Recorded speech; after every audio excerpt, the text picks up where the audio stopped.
So 17.2ல asexual reproduction தான் இன்னைக்கு நம்ம பார்க்க போகிற டாபிக். வாங்க பார்க்கலாம். Production of an offspring by a single parent without the formation and fusion of gametes is called asexual reproduction.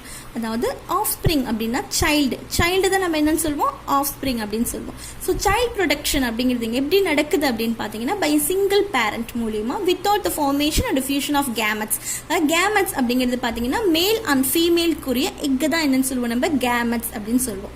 So கேமெட்ஸோட formation ஆகட்டும் அதோட ஃபியூஷன் ஆகட்டும் எதுவுமே இங்கே கிடையாது. ஸோ கேமெட்ஸோட இன்வால்வ்மெண்ட்டே இல்லாமல் நடக்கக்கூடிய ஒரு ரீப்ரொடக்ஷன் தான் என்ன ரீப்ரொடக்ஷன் அப்படின்னு பார்த்தீங்கன்னா asexual reproduction. It involves only mitotic cell division and meiosis does not occur here. இங்கே என்ன செல் டிவிஷன் மட்டும்தான் இன்வால்வ் ஆகுது அப்படின்னு பார்த்தீங்கன்னா மைட்டாட்டிக் செல் டிவிஷன் மட்டும்தான் இன்வால்வ் ஆகுது. So mitotic cell division is normal cell division.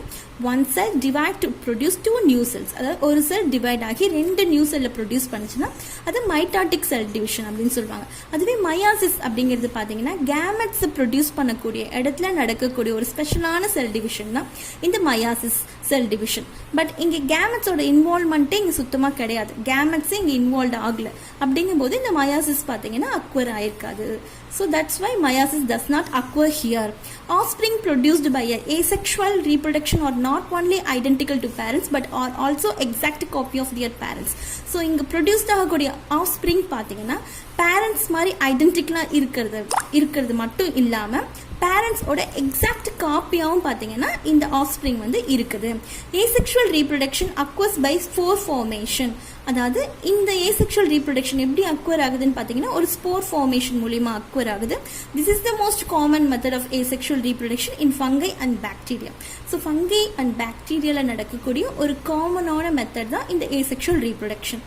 During spore formation, a structure called sporangium developed from the fungal hypa. அதாவது ஒரு அன்ஃபேவரபிள் கண்டிஷனில் பார்த்தீங்கன்னா இந்த ஃபங்கை அப்படிங்கிற ஆர்கானிசம் வந்து ஒரு சாக் லைக் ஸ்ட்ரக்சர் வந்து கிரியேட் பண்ணும். அந்த சாக் லைக் ஸ்ட்ரக்சர் தான் பார்த்தீங்கன்னா இந்த ஸ்பொராஞ்சியம். சாக்குனா வந்து ஒரு பை மாதிரி இருக்கக்கூடிய ஒரு ஸ்ட்ரக்சர். அதுதான் வந்து என்னன்னு சொல்லுவாங்கன்னா ஸ்பொராஞ்சியம் அப்படின்னு சொல்லுவாங்க. இந்த ஸ்பொராஞ்சியம் தான் வந்து என்ன கண்டெயின் பண்ணியிருக்குன்னா ஸ்போரை வந்து கண்டெயின் பண்ணியிருக்கும். ஸோ ஸ்போரோட ஃபார்மேஷன் அதோட டெவலப்மெண்ட் ஃபுல்லாகவே எங்கே நடக்கும் அப்படின்னு பார்த்தீங்கன்னா இந்த சாக் லைக் ஸ்ட்ரக்சரான இந்த ஸ்பொராஞ்சியத்துக்குள்ளே தான் வந்து அதோட ஃபார்மேஷன் எல்லாமே நடக்கும். இந்த ஸ்பொராஞ்சியம் எங்கேருந்து டெவலப் ஆகுது அப்படின்னு பார்த்தீங்கன்னா ஃபங்கல் ஹைப்பால இருந்து டெவலப் ஆகுது. ஃபங்கல் ஹைப்பா அப்படின்னா என்னன்னு பார்த்தீங்கன்னா இதுதான் வந்து ஒரு ஃபங்கை ரைசோஃபஸ் அப்படிங்கிற ஒரு ஃபங்கையோட ஸ்ட்ரக்சர். இதுக்கு கீழே இருக்க அந்த த்ரெட் லைக் ஸ்ட்ரக்சரை தான் ஹைப்பான்னு சொல்லுவாங்க. இந்த ஹைப்பால இருந்து தான் பார்த்தீங்கன்னா எல்லா பார்ட்டுமே வந்து டெவலப் ஆகும். ஸோ இந்த ஹைப்பா பார்த்தீங்கன்னா ஒரு பில்டிங் பிளாக் மாதிரி இருக்குது ஃபங்கஸ்க்கு. இது ஒரு த்ரெட் லைக் ஸ்ட்ரக்சர். இது என்ன பண்ணும் அப்படின்னா நியூட்ரிஷன்ஸை வந்து அப்சர்வ் பண்ணி சப்ளை பண்ணும். இதுதான் இதனோட ஒரு மெயின் ஒர்க் ஹைப்பா. ஸோ இப்போ நம்ம இந்த ஹைப்பால இருந்தா பார்த்தீங்கன்னா இந்த ஸ்பொராஞ்சியம் அப்படிங்கிறது டெவலப் ஆயிருக்கு. இதுக்குள்ள the nucleus divides several times within the sporangium and each nucleus with a small amount of cytoplasm develops into spore. இதுக்குள்ள பார்த்தீங்கன்னா நியூக்ளியஸ் வந்து several டைம்ல வந்து டிவைட் ஆகுது. ஸோ ஒவ்வொரு முறையும் ஒவ்வொரு நியூக்ளியஸும் டிவைட் ஆகும்போது பார்த்தீங்கன்னா அது ஒரு ஸ்மால் அமௌண்ட் ஆஃப் சைட்டோபிளாசத்துக்கு கூட டெவலப் ஆகுது into a spore. So cytoplasm அப்படின்னா இட்ஸ் ஒரு லிக்விட் சப்ஸ்டன்ஸ் தான். அந்த லிக்விட் சப்ஸ்டன்ஸ் தான் வந்து இந்த நியூக்ளியஸ் வந்து பிரசென்ட் ஆயிருக்கும். ஒரு செல்லுனா நம்ம செல்லோட ஸ்ட்ரக்சர் எல்லாமே படிச்சிருப்போம். அதில் சைட்டோபிளாசம் ப்ளஸ் அதில் தான் வந்து நியூக்ளியஸ் பிரசென்ட் ஆயிருக்கும் அப்படின்னா நம்ம படிச்சிருக்கோம்ல. ஸோ அதுதான் இங்கே ஒவ்வொரு நியூக்ளியஸும் வந்து டிவைட் ஆகும்போது each nucleus with small amount of சைட்டோபிளாசத்தோட இருக்கு. இது எங்கே டெவலப் ஆகுதுன்னு பார்த்தீங்கன்னா இன்டு எ ஸ்போர்க்குள்ள. The spore are liberated and the develop into a new hypha after reaching the ground or substratum. அதாவது இது பார்த்தீங்கன்னா இந்த ஸ்பொராஞ்சியம் வந்து எப்போ பஸ்ட் ஆகி ஓப்பன் ஆகுதோ அப்போ இந்த ஸ்போர் வந்து ஏர்ல ஸ்ப்ரெட் ஆகும்.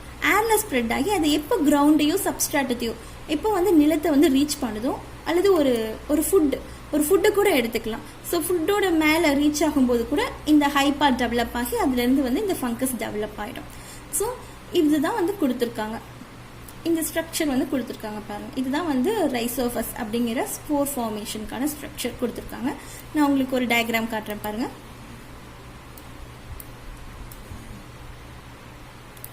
இது பார்த்தீங்கன்னா பிரெட், நம்ம சாப்பிடக்கூடிய பிரெட் தான். இந்த பிரெட் ஸ்லைஸை பார்த்தீங்கன்னா அப்படியே நம்ம வெளியே விட்டுட்டோம்னா ஒரு 4-5 நாட்கள் கண்டுக்கவே இல்லைன்னா நல்ல ஒரு மாய்ஸ்சர் ஸ்டேட்டில் நல்ல ஒரு ஃபேவரபிள் கண்டிஷனில் பார்த்தீங்கன்னா ஒரு 5 நாள் கழிச்சு இந்த ஏரில் ப்ரெசென்ட் ஆயிருக்குன்னு சொன்னேன் பார்த்தீங்களா. இந்த ஸ்போர் அப்படிங்கிறது ஸ்போர் பார்த்தீங்கன்னா ரொம்ப லைட் அண்ட் வெயிட்டாக இருக்கும். ரொம்ப வெயிட்லெஸ்ஸாக இருக்கும். அதனால தான் அது வந்து என்ன ஆகும்னா ஏரில் வந்து ஸ்ப்ரெட் ஆகும். So air contain the spore. அந்த ஸ்போர் ஏரில் இருக்கக்கூடிய அந்த ஸ்போர் பார்த்தீங்கன்னா இந்த ஃபுட்டோட இந்த மேல் லேயரில் சர்ஃபேஸில் விழும்போது இந்த சர்ஃபேஸில் வந்து என்ன கிரியேட் ஆகும்னா இந்த ஃபங்கஸ் வந்து கிரியேட் ஆக ஸ்டார்ட் ஆகிடும். ஹைப்பாக ஃபஸ்ட்டு ஸ்டார்ட் ஆகி அதுலேருந்து மற்றதெல்லாம் கிரியேட் ஆகும்.